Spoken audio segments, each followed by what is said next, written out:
Bangkok में BIMSTEC summit में PM Modi हुए शामिल, साथ में थाईलैंड के प्रधानमंत्री पेंतोंग तार्न शिनावात्रा भी रही मौजूद। प्रधानमंत्री नरेंद्र मोदी ने प्रधानमंत्री पेंतोंग तार्न शिनावात्रा से हाथ मिलाकर स्वीकार किया अभिवादन। कई और बड़ी शख्सियत भी साथ में दिखाई दी। बिम्स्टेक समिट में कई अहम मुद्दों पर होगी चर्चा। भविष्य में दोनों देशों के लिए साथ मिलकर बेहतर काम करने के लिए बढ़ेंगी संभावनाएं। बैंकॉक दौरे के दौरान प्रधानमंत्री मोदी ने म्यांमार के सीनियर जनरल मिन ऑन्ग हलैंग से की मुलाकात। म्यांमार में भूकंप से हुए जानमाल के नुकसान पर पीएम ने प्रकट किया अफसोस। प्रधानमंत्री ने जनरल के साथ की द्विपक्षीय वार्ता। कनेक्टिविटी, इंफ्रास्ट्रक्चर जैसे मुद्दों पर भी बातचीत हुई। वक्फ संशोधन बिल के कानून बनने का रास्ता साफ। राज्यसभा में भी पास हुआ बिल। समर्थन में 128 और विरोध में 95 वोट पड़े।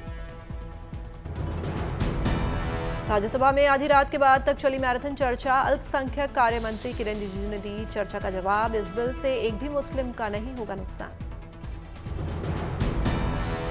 किरेन रिजिजू ने कहा, अब वक्फ संपत्ति की होगी पूरी ट्रैकिंग। संसदीय इतिहास में किसी बिल पर सबसे ज्यादा चर्चा।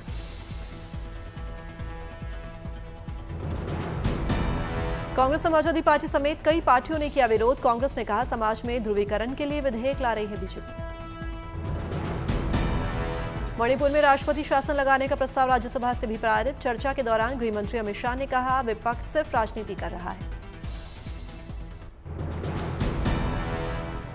चैत्र नवरात्र में आज देवी मां के कालरात्रि स्वरूप की पूजा के दिन मां कालरात्रि की भक्ति से होता है भय, दुर्घटना और रोगों का नाश।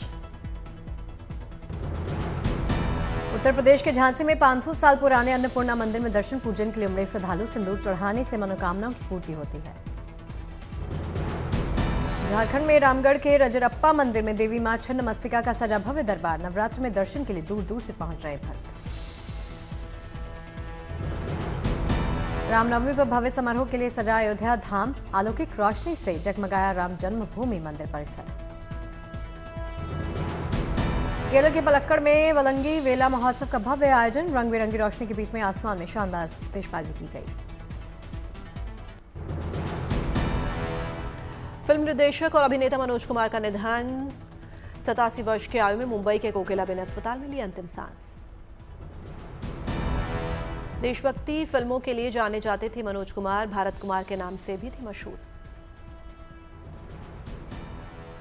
कल दोपहर 12 बजे विलेपार्ले के पास पवन हंस में होगा मनोज कुमार का अंतिम संस्कार। मनोज कुमार की पत्नी भी हैं बीमार।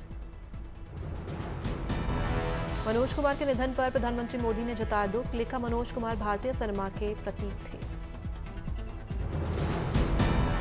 पीएम मोदी ने लिखा, मनोज कुमार पीढ़ियों को प्रेरित करते रहेंगे। दुख की घड़ी में परिजनों के प्रति संवेदना।